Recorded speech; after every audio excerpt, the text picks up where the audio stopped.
bilang naglilingkod sa Kanya. Paano ba tayo umibig sa ating Panginoon?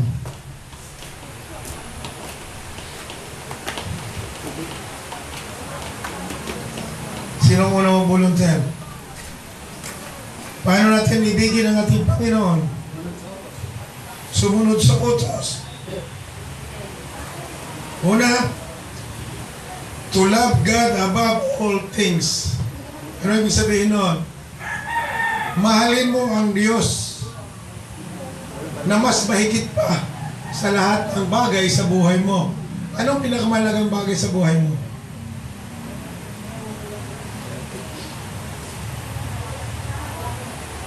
Mga bagay sa buhay mo, ano pinakamalaga? Marami. O nasa lapi. Dahil sa lapi nga ang nagbibigay ng kapangyarihan ng tao. Sa lapi din ang nagbibigay ng kasiglahan ng tao. Kapag walang salapi ang tao, lulugo-lugo. At sabi nga nila, mas mahigit ang salapi, may tao. Kaysa tao, walang salapi. Kung kailangan itubig, kung wala ka sa freezer, ha? Bukas lang kayo doon. Yes, God. Okay, bukas. The book of Matthew 22, verse 37. Sumilip, buksan nyo.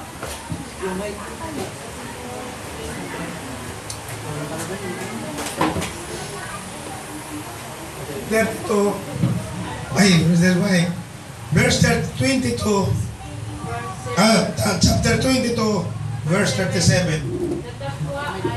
Matthew 22 verse 7. 37. 37. 37. 22 verse 37. 37. 22 verse 37.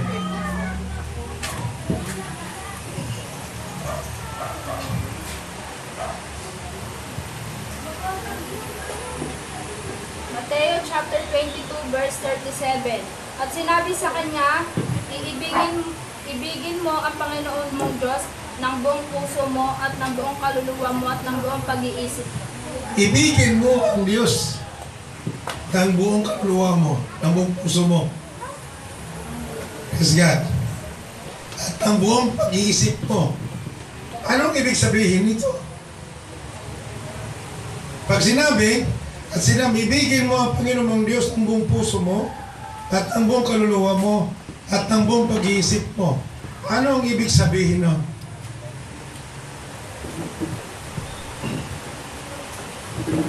Sino nakakaranas ng first love?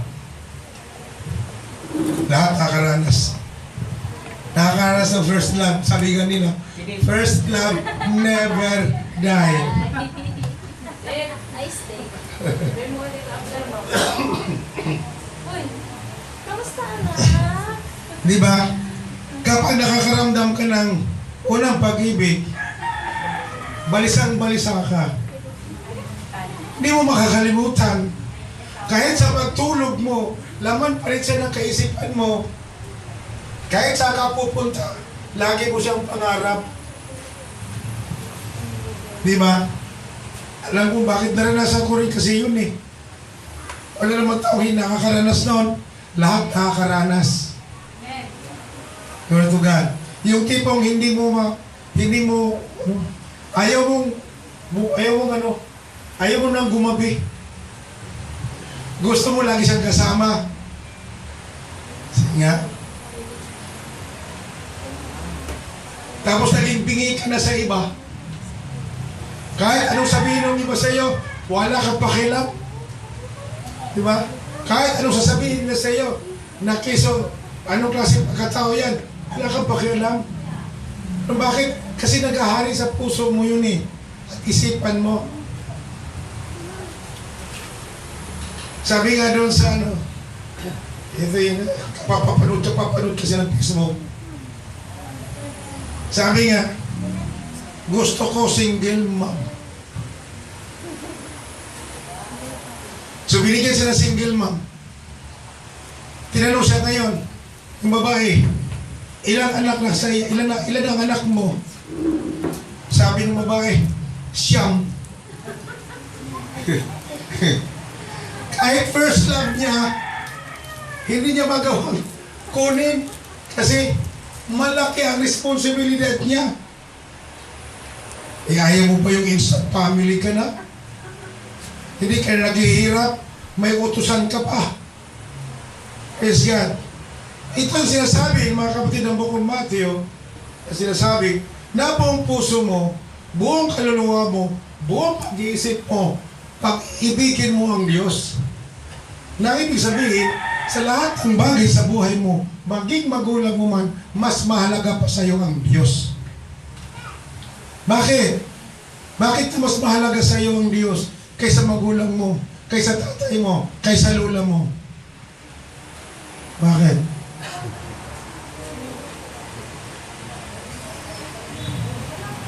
Bigyan ko kayo na sampol. Sabi ng babae ng interview, sinong mahal mo? Pagpapiliin ka, ang asawa mo o ang anak mo? Sige nga, tanungin ko kayo. Ano mas mahalaga sa iyo? Ano mas mahal sa iyo? Ang anak mo o ang asawa mo? Hindi, huwag dipindi, diretso. Asawa, isa pa.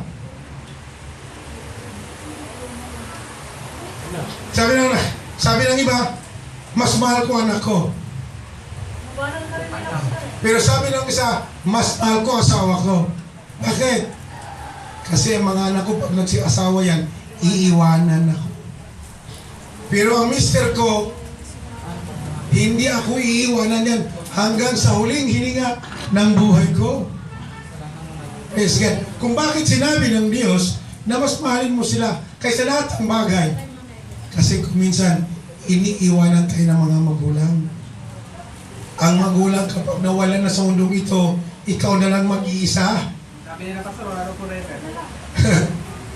Pero ang Diyos, hindi ka iiwanan kahit saan ka pupunta.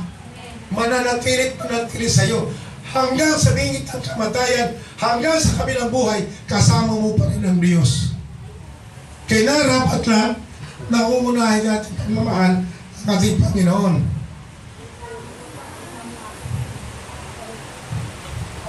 Meron ba? Kaya bang gawin? Mukhang mahirap pa tayo. Pastor? Diba? Pero yun ang kakalooban ng Diyos. Yun ang kagustuhan ng ating Panginoon. In the book of Matthew 22, verse 39. 22:39. Kasabi.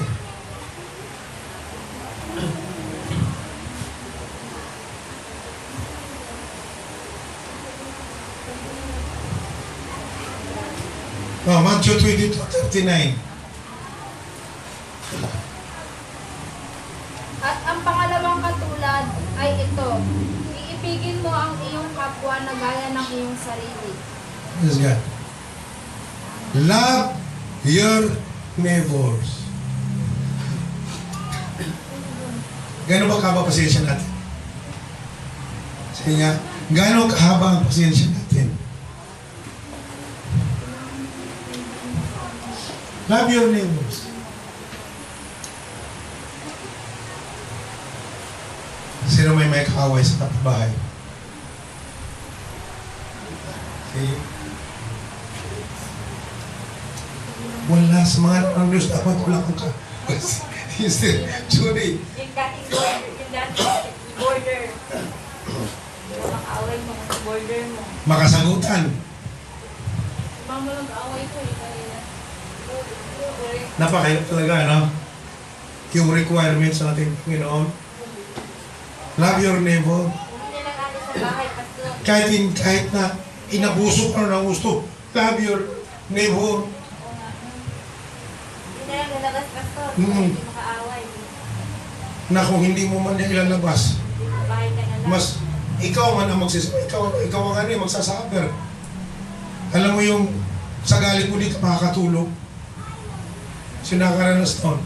Yung galit mo na hindi ka nakakatulog kasi gusto mo ilabas. Yun, di ba?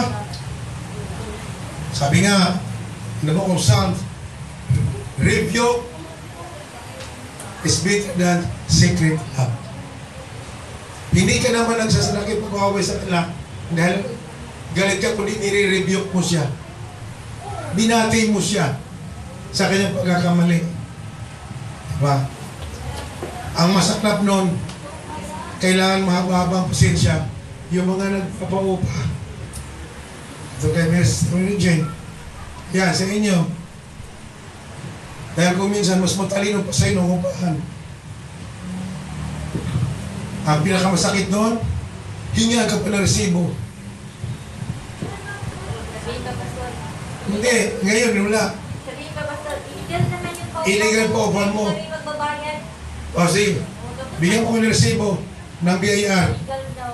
Di mo. Subalit, simulat sa alam naman talaga nila na wala talaga. Kaya yung pasensya mo, mauubos talaga. Pero nga lang, ang Diyos kasi nagsasabi, kapag nakikita mo ang kasama ng isang tao at hindi mo binati at hindi mo pinalalahanan, mayroon kang pananagutan sa Diyos. Pwede kang magalit, wag kang magkakasala. Dahil minsan, may nagagalit, na sobrang galit, hindi na nila nakukontrol sarili nila. Sobrang galit. Kapag gano'n nangyayari, laman mo na ang nasusunod nun. Hindi na yung kalooban ng Diyos. Diba? Kaya kung minsan may nawawala ng buhay dahil dyan.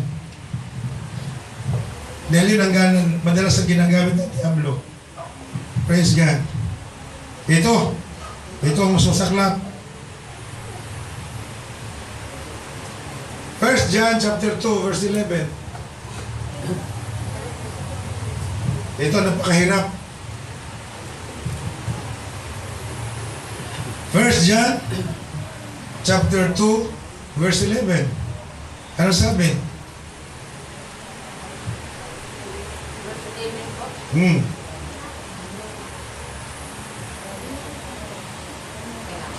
Ngunit ang Ngunit? Napupuot napupuot sa kanyang kapatid ay na nasa kadiliman. at umakyat sa kadiliman at hindi niya naalalanan kung saan niya Kasya roon pagkat ang kanyang mga mata ay binulab ulap ng kadiliman. Diba? Love your enemy. Nagawa ba sa mga anak ng Diyos na mahalin mo ang iyong kaaway? Hindi naman pansinin pa sila, mahirap gawin yun. Sabi pa pag sinampal, dapat sampalin mo mo. Sampalin mo siya. Hindi ka yan eh. Diba? Bawal na. Kaya nga. Requirements kasi Requirement lang nila. ng Panginoon Mahirap talaga. na kung makikita mo si Kristo na kahit anong ginawa ng tao sa Kanya hanggang sa pinako sa cross, isa lang ang sinasabi niya, Ama ko, patawarin mo sila sapagkat di nila alam ang kanilang ginagawa. Kaya ba natin yun? Sa Our Father, Pastor, you forgive them. Oo. Sinampal ka, aray, speed mo na. Napakahirap. Hirap yun, Pastor. Ang hirap na. Wala pa akong nakikita taong ganon. Maging sa mga pastor. Totoo yan. Kasi doon sa amin, yung pastor doon, ng pinanggalingan ko, pagkatapos ng service, nag-away-away sila. Ayan, kasama pa manugang ko, kasama sila Pinsi, kasama sila Reben. Ayaw ko kung kasama pa si Jeremy yung time na yun. Yung kalaban, nagsuot ng salamin, pumasok din siya doon sa bahay niya, suot din siya ng salamin. Pagkukian ba ito? Ha? Pagkukian ba yan? Ay, hindi ko alam. Salamin. Nag-agawan sila, pinag-agawan nila yung lugar. Agawan sila.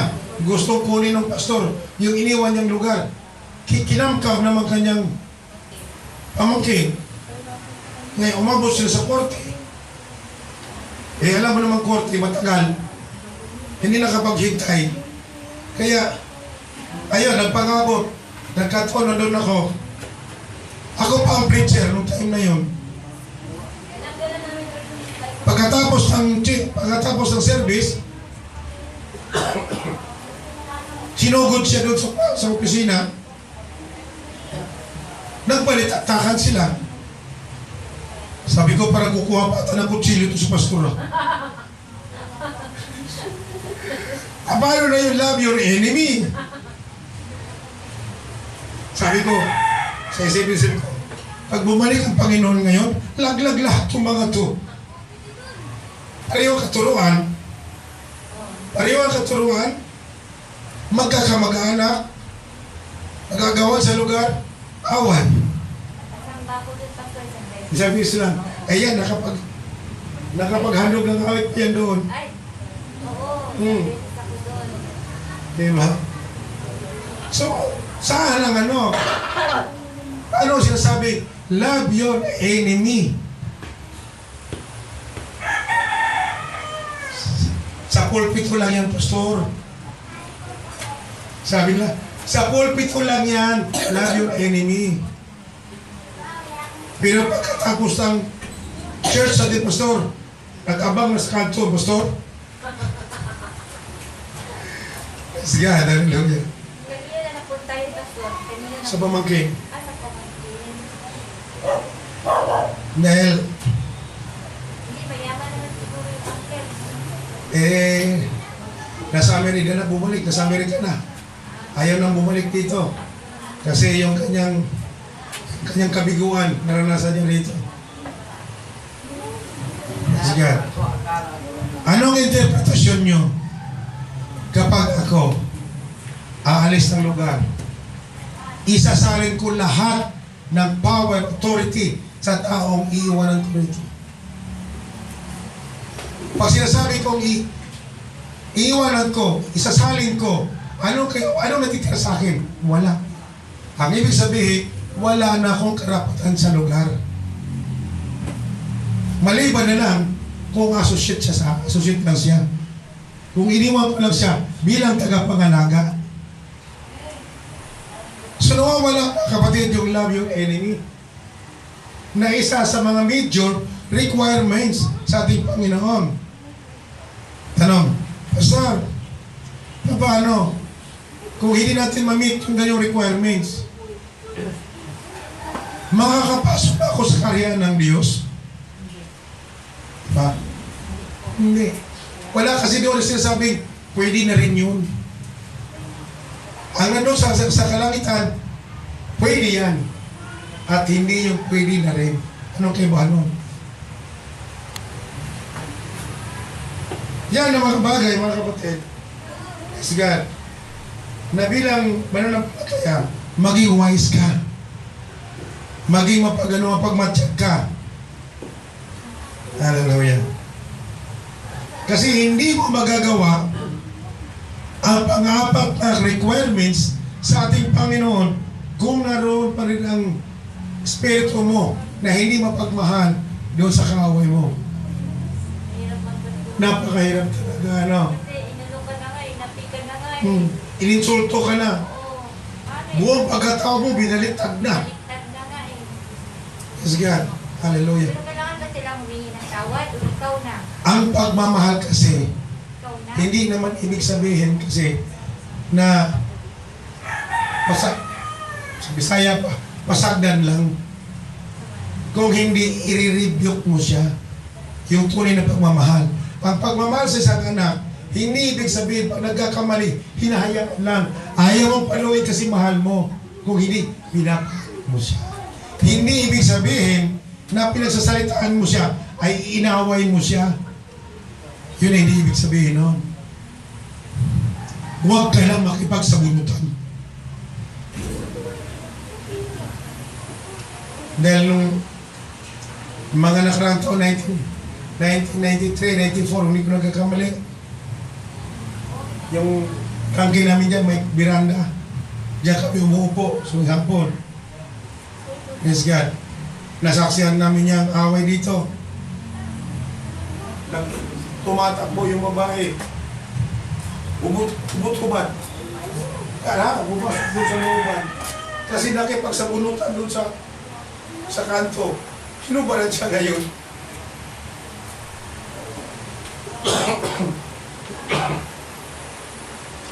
Ang pakipag-anong ang sitahin mo, ang i-rebuke mo isang tao ay hindi pakipag-away.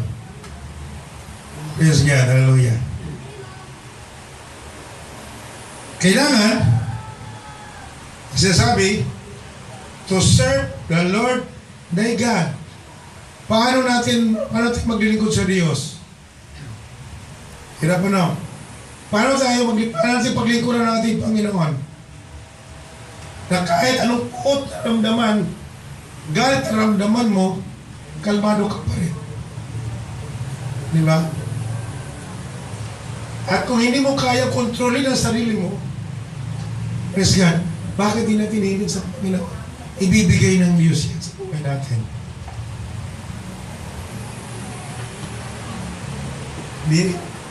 Di na ako ng kutsilyo rito. Alam mo yung pait, di media, May mga panglagayan. yung pait, pait, sa Tagalog, Bisaya, tigib, pait, yung okay,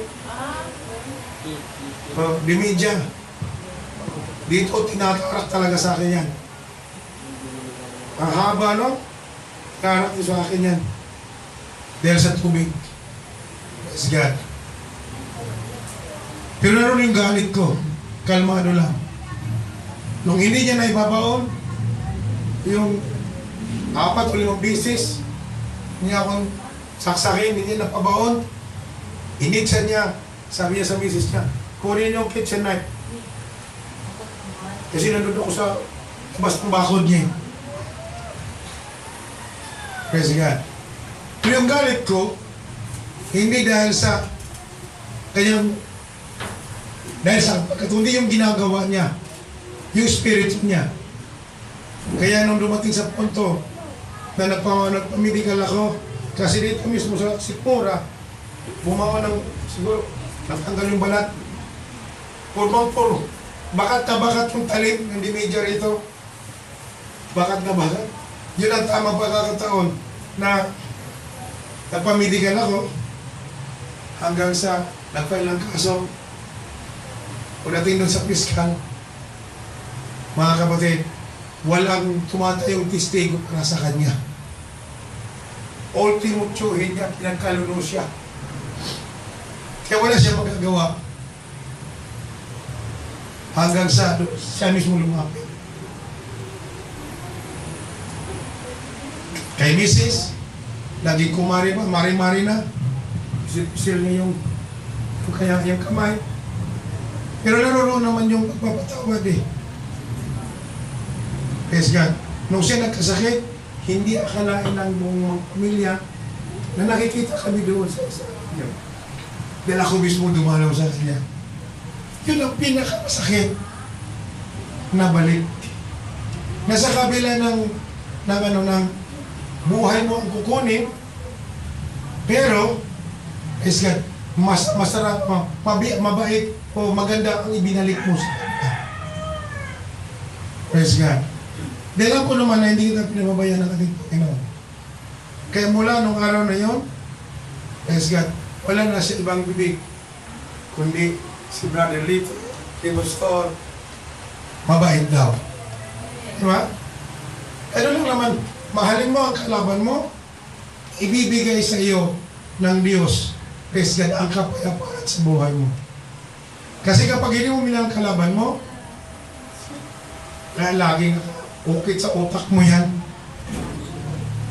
pati sa puso mo. Ikaw rin ang mahihirapan nito. Kasabi ng Roma chapter 6 verse 13. Roma chapter 6 verse 13. Roma 6:13. At huwag din naman ninyong ihandog ang inyong mga sangkap sa kasalanan na pinaka-sangkapan ng kalikuan, kundi ihandog ninyo ang inyong sarili sa Diyos, na tulad sa ng Sana mabuhay sa mga patay at ang inyong mga sangkap na sangkapan ng katuwiran sa Diyos. Praise God. Ihandog.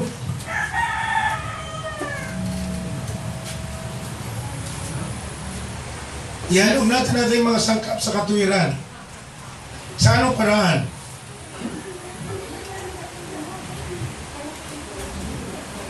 Paano mo magagawa yun? Chapter 12 ng Roma verse 1. Paano mo magagawa na ihandog mo ang sarili mo? Kasi Romans 12 verse 1. Kaya nga mga kapatid, ipinamamahid ko sa inyo alang-alang sa mga kahapagan ng Diyos na inyong hiharap ang inyong mga katawan sa isang haing buhay. Banal, nakaaya-aya sa Diyos na siya ninyong katapat ang kasamba. Offer ourselves as a living sacrifice, holy and acceptable unto God at sa baby. Praise God. Kailangan magawa natin yung mga bagay na nanauna sinasabi para maganap yung sinasabi, may handog natin. Walang dungis. Pastor, sino bang mananampalataya walang dungis? Sabi ba yan, tanong. Sino bang mananampalataya walang dungis, Pastor? Ni ultimo mag-isip ng masama kasalanan. Di ba? Wala namang perfectong tao, Pastor. Mayroon bang perfecto? Wala namang perfecto. Pero pinagsisikapan mo ang mga bagay na yan. Iba kasi yung hinayaan mo na lang. Kasi kampante ka, total, wala namang perfecto sa mundong ito. Pero iba din yung pinagsisikapan mo na ma-reach mo yung requirements ng ating Panginoon. Sabi nga ni Brother Jeremy kanina, kampante na siya doon sa ilang chapter? Page 8. Kasi kampante siya.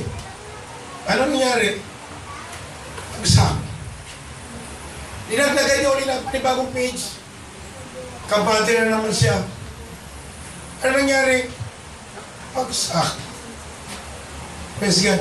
Pero nilubos-lubos na niya lahat. Lahat ng requirements ng company niya. Ano nangyari? Lubusot. Ganito din tayo sa tipar ng palataya. Huwag tayo makampante sapagkat sinabi ng banal na kasulatan, walang perpekto. Kailangan pagsikapan mo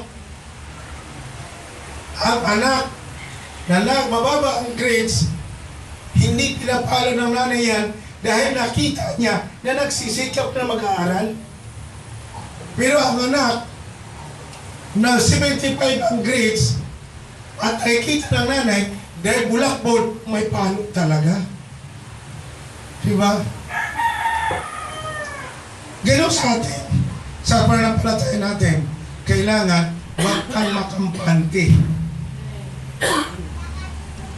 Praise God. Buti na lang, hindi naging idolo ni Dave si Digong. Kasi tumaas ng grades di Dave diba anak? Ako si Digong nga, 75 Anhin niya ka 78. Anhin niya ka sobra-sobra naman daw yun. Tama lang pumasa. Praise God. Sa atin, huwag tayo manatiling 75 ang grades natin sa ating Panginoon. Taasan natin ng konti. Sikapan natin ng konti. At magagawa lang natin ito, mga kapatid, kung simulan natin na ayusin ang ating palataya sa Diyos. Kaya kaya na itapik natin ang 5 major requirements of God dahil ito ang assist natin na makakarating sa karya ng ating Panginoon. Wala ang salitang pwede na yun. Pwede na rin yun. Wala roon sa kalooban ng ating Panginoon.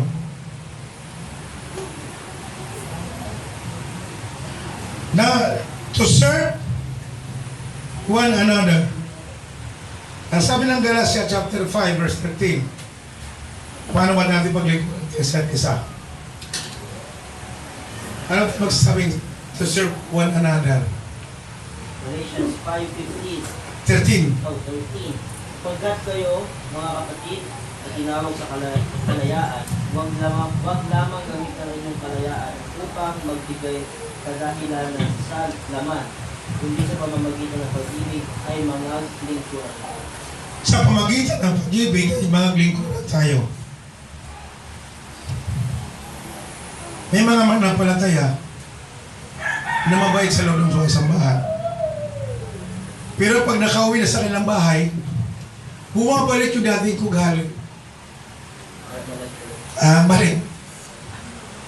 Pero ganun mananampalataya. Mabait-baitan. Pag uwi mo, paglabas ng sambahan, balik na rin sa dating pagkatao. Walang pagbabago. To serve one another, paano siya paglingkuran? Kung hindi natin na-observe ang kalooban ng ating Panginoon sa salita ng Diyos, paano siya paglingkuran?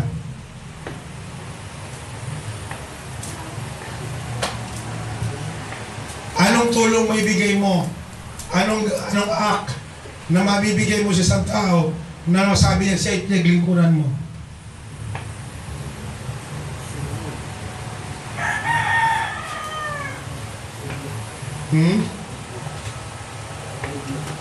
Pak?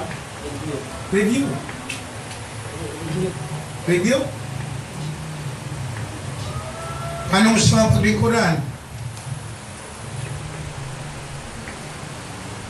Gusto mo maglingkod sa kanya? Ano? Ano ba ibig sabihin paglingkod? Pagsilbihan mo siya. Sa anong bagay?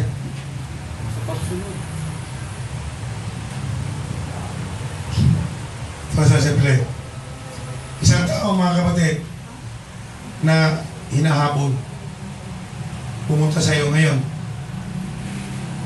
Sabi niya, itago mo ako kasi may mapatay sa akin. Tinago mo ngayon. Pagkatapos dumating yung gawa patay sa iyo. Tinanong ka ngayon tao, nakita mo ba si Juan? Ano sabihin mo?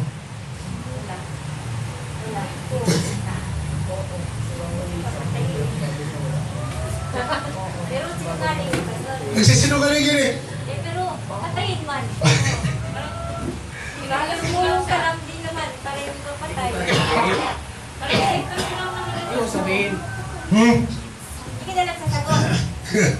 Hindi, andyan. Asan? Kalin. Nakita mo si Juan na sa nagpunta. Eh ikaw ngayon. Huwag na lang isip ko ngayon. Ituturo ko ba ito eh? Asan ka ngayon doon? Paano mo siya paglingkuran?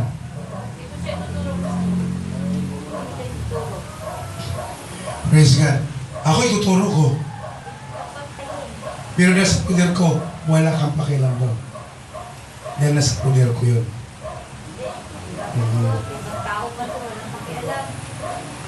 Praise God. Hallelujah. Yan ang mga bagay. Kung minsan napalataya natin sa Diyos. Di ba? Sabi nga ng napanood ko, habang nangangaral, may dumating duguan. May daladang habang kutsilyo. Sabi niya, Pastor,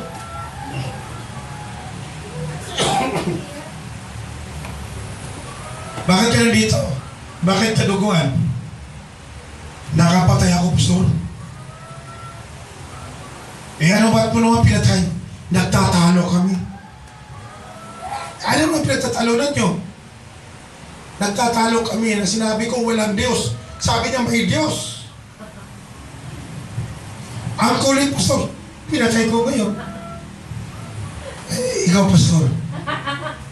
Maniniwala ka ba may Diyos? Patayin ka rin. Anong gagawin mo, Pastor? Sabi ng Pastor, noon yun.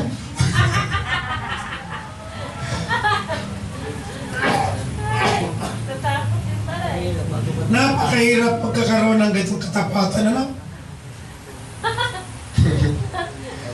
Pagkabuhay na pinag-uusapan, marami ng nag-aalangan. Hindi na muna po ka.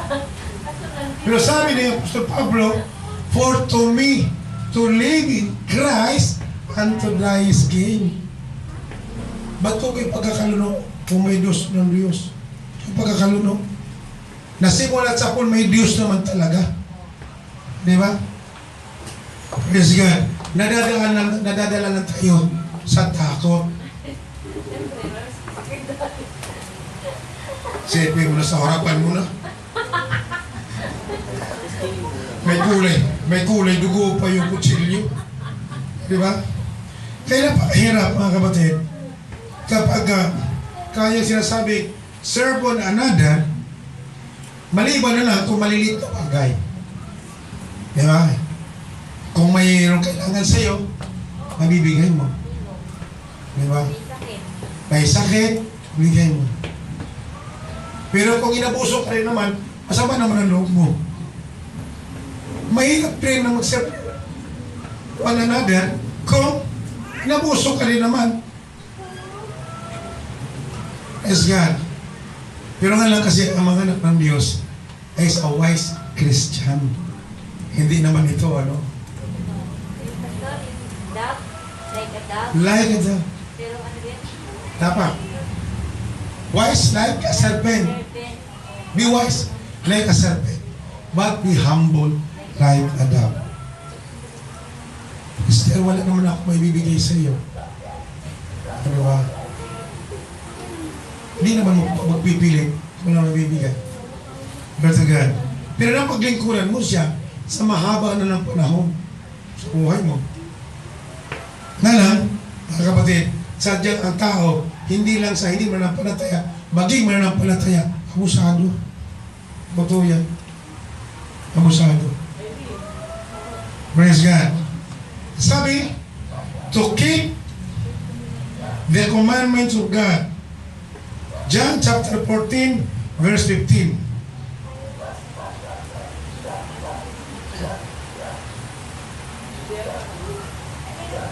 John chapter 14, verse 15.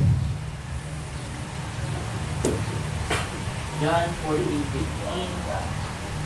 Kung ako'y inyong iniibig, ay tutuparin niyo ang aking mga utos. Praise God. Kung ako'y inyong iniibig, tutuparin niyo ang aking mga utos. Ang hindi pagtupad sa kautusan ng Diyos ay hindi umibig sa ating Panginoon. Iba yung hindi pagtupad, iba rin yung sinisikap mong tuparin, iba yun. Kasi yung pagsisikap mong tuparin, ang kautusan nating Panginoon, yun ay nakatatak na sa puso mo na kailangan mong matupad. Iba yung hindi pagtupad, walang pakialam, baliwala sa iyo.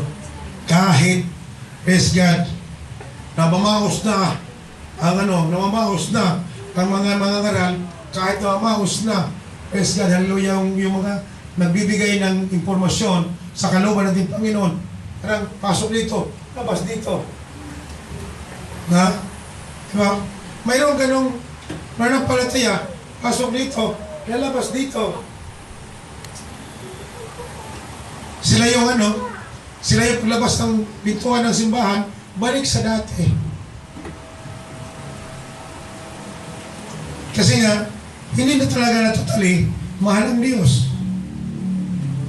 Praise God. Mark 16, verse 15.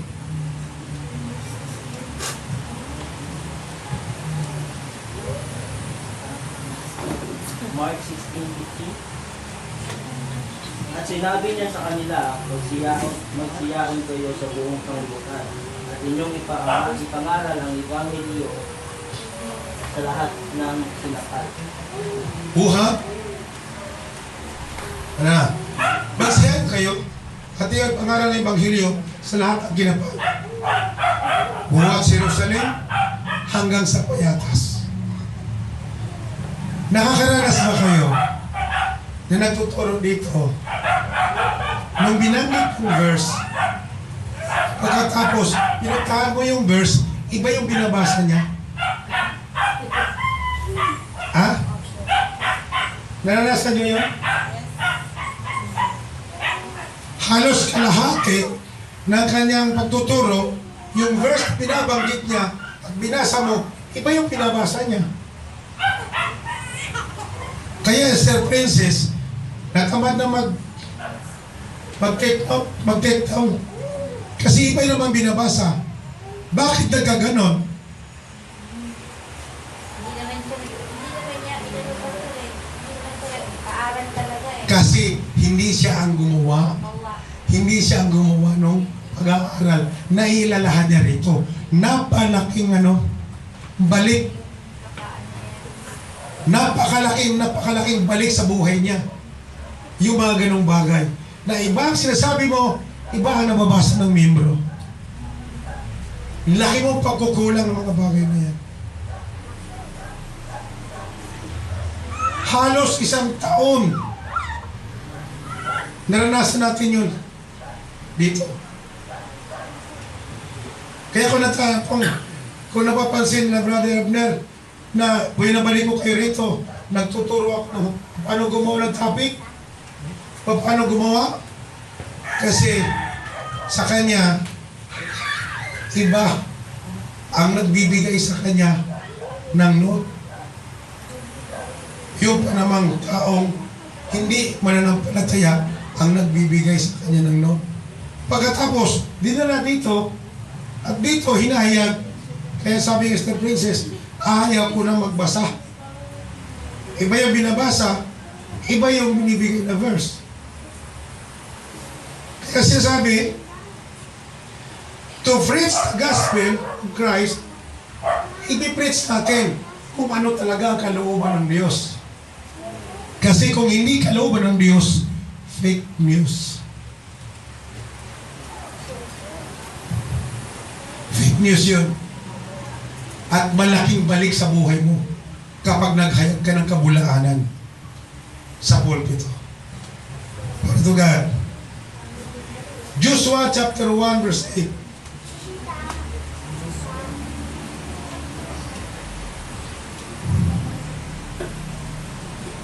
Joshua 1:8.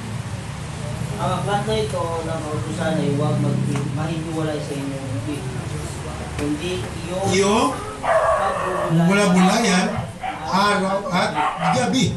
upang iyong Masunod. gawin ang yaman sa lahat ng nakasulat dito.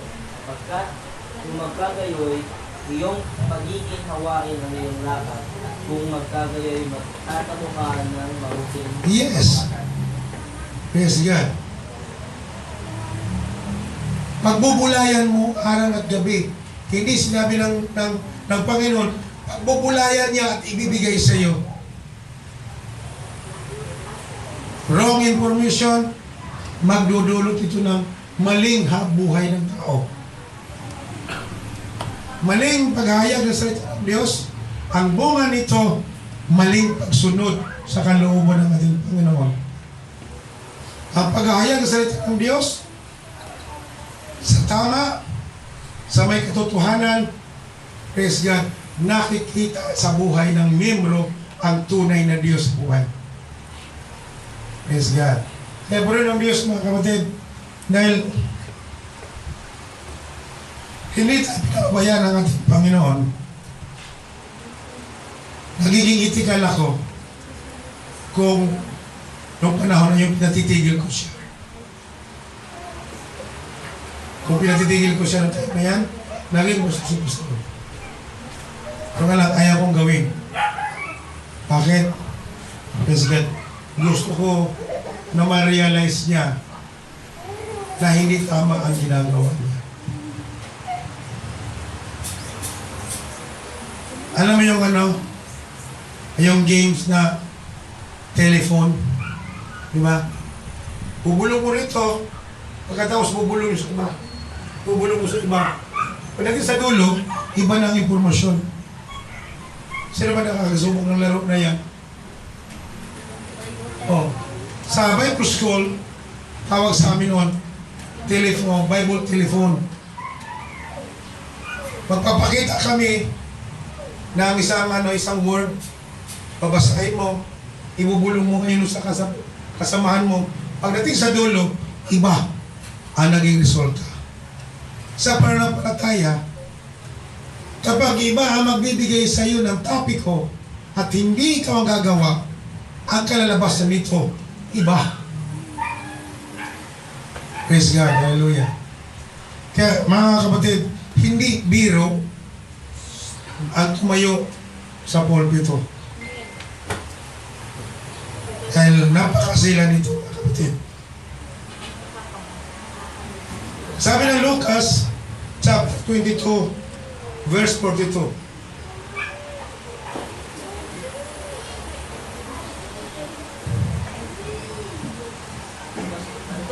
Lucas 22, 42.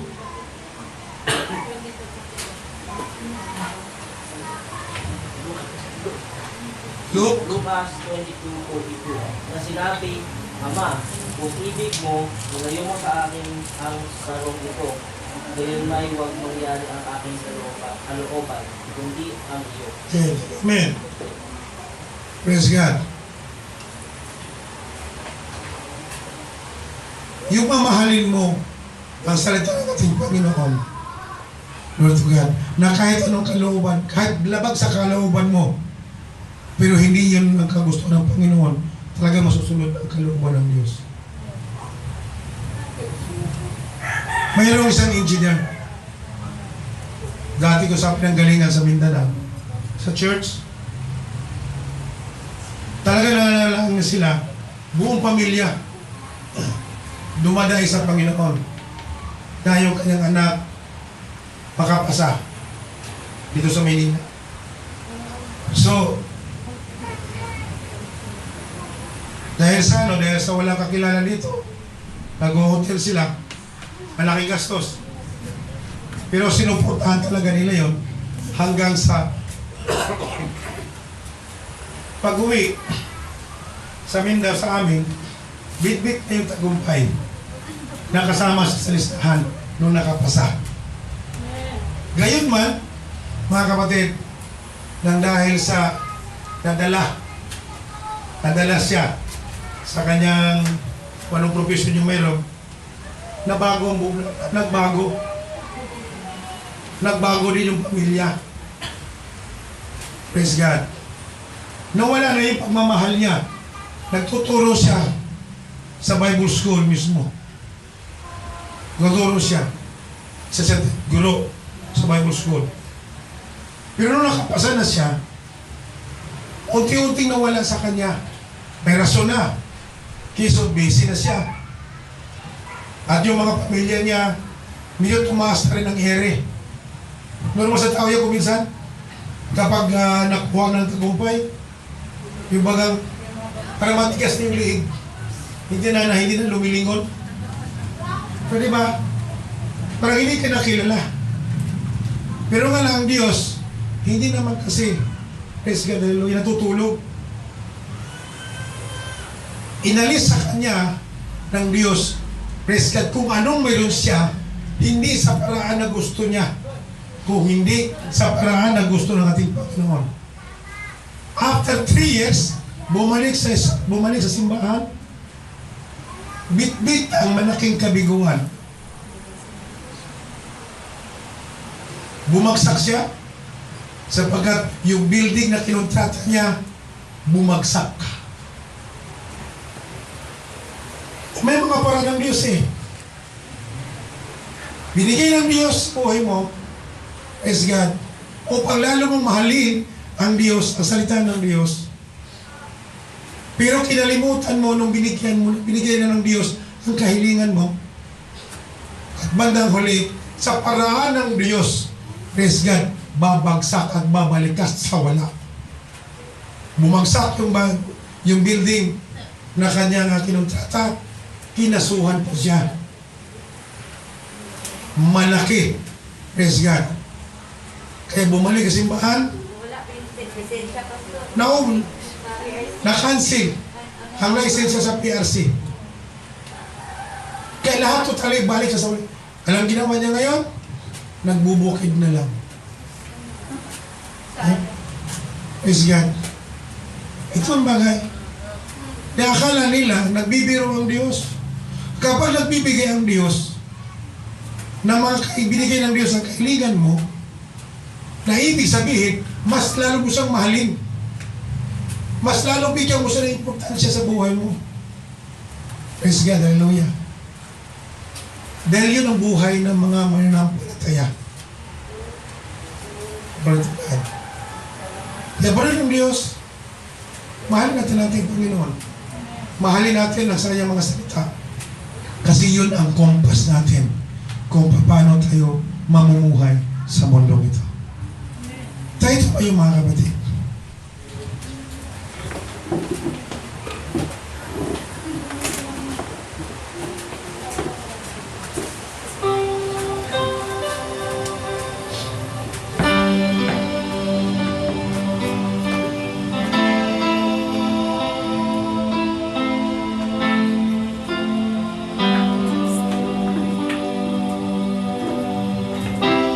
You serve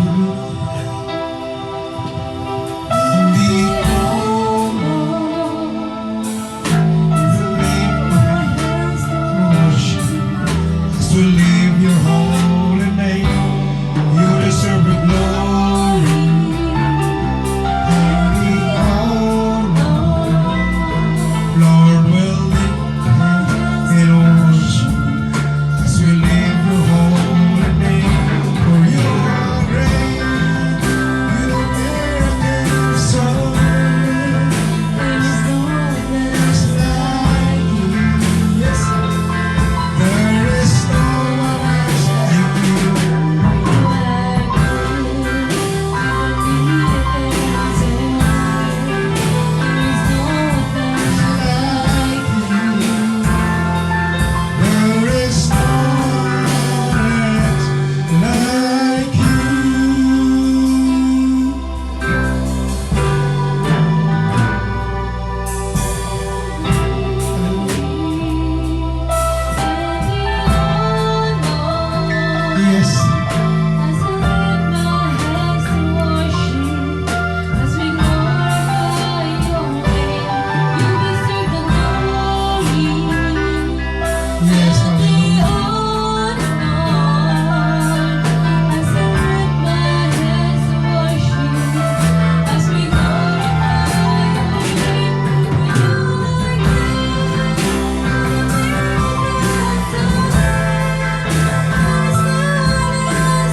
Diyos, sa iyong pag-ibig, Panginoon. Ngayon, paano kami dinako sa lugar na ito na may kapayapaan sa aming pag-uwi sa kanyang kaintahanan, Panginoon. Bit-bit namin ang pagmamahal, kapayapaan, O Diyos, na tanging pinakamahalaga sa buhay namin. Alin namin ang salapi kung kaguluhan ng aming buhay. Alin namin ang magandang tahanan kung ang Lord ito ay wala'y kapayapaan. Hallelujah. Subalit ang Diyos, ibinigay mo sa amin ang kapayapaan, O Panginoon God, na siyang tinatamasa ngayon ng iyong mga anak. Pero salamat sa mga kapagpapala na aming natatanggap, sa mga kapagsubukan na aming naranasan, sapagkat ito'y nagbibigay tibay sa aming pananampalataya, O Diyos, na hindi na dapat kami bibitaw sa iyong paanan. Ramdam namin, O Diyos, na malapit na ang iyong pagbabalik. Dalangin ko, O Diyos, na madatnan mo ang bawat isa sa amin na naglilingkod na may katapatan. Hallelujah.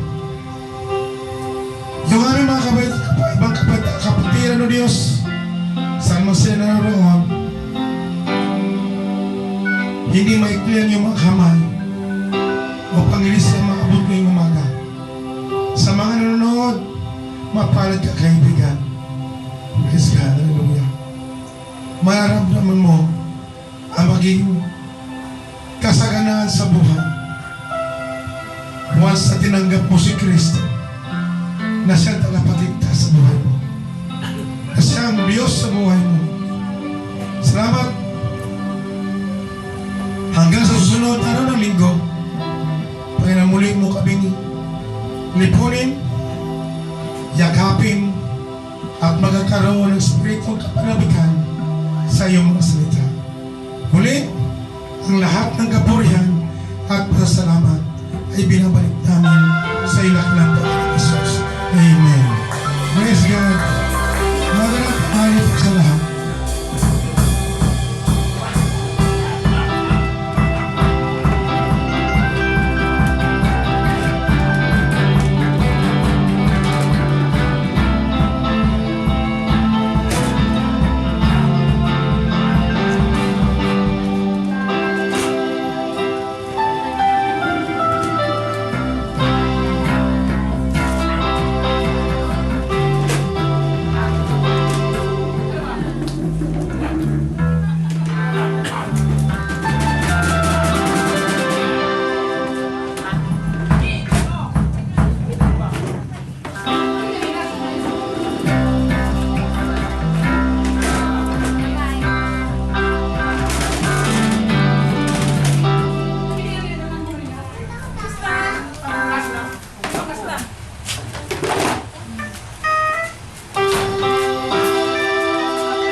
Port dito sa amin? Dito sa Barlasting?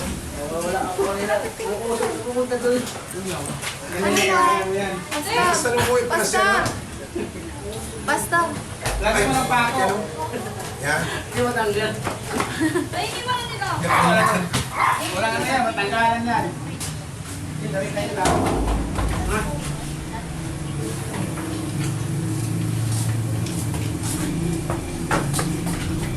Ano to, Tinola? May pulis na kami. May pulis na kami. Malakas na loob ko. Di na ako mahuhuli. Pasado na ba? Wala pa. Makulong na lang ako. Alagay din yung picture ko sa dinding. Si Kuya Jeremy to ah. Sa bulletin board ako. Ano? Naka-ano ka na? Fourth? Naka-fourth ka na? Eh nabanggit ni Papa yung ano. Sa topic na yan, di ba? Tuturo ba niya ako o hindi? Nakakatakot na eh. Nakakatakot na. Bakit? Eh, Lord, ako na nga. Dahil pintura. Hindi ka pa niya. Balde? Nakakalang 45 na yan. Oo, hindi ka na. Eh, una na daw sila papa. Bakit? Ang dami daw natin. Wala ba yung sakya? Para una na din tayo. Wala si Bunsoy? Oh, bakit? Diyos ko. Sir! Wait na po kami. Una na nga. May sura yan. Ay, tawad ko eh. Nanunod eh. Lagpas kami sa dosena, kuya, kaya yung tricycle sinusuko. Hey, wala pa si Kuya. Yung iba sa bupong ba? Sabi nandiyan na. Tatlo nga minsan nakasabit sa amin. Ay, talaga ba? Oo. Pagsabay-sabay kayo? Oo. Si Dave, Bogty siya. Yo. Bye-bye! Masabit. Kaya muna na kami, nak. Bye-bye. Kami lang ng mga desiloso. Pastor, sir po kami.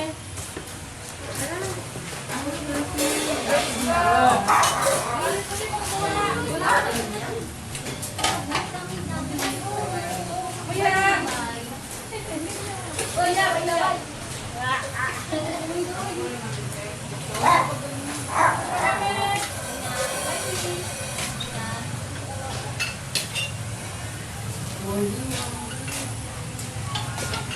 Dave.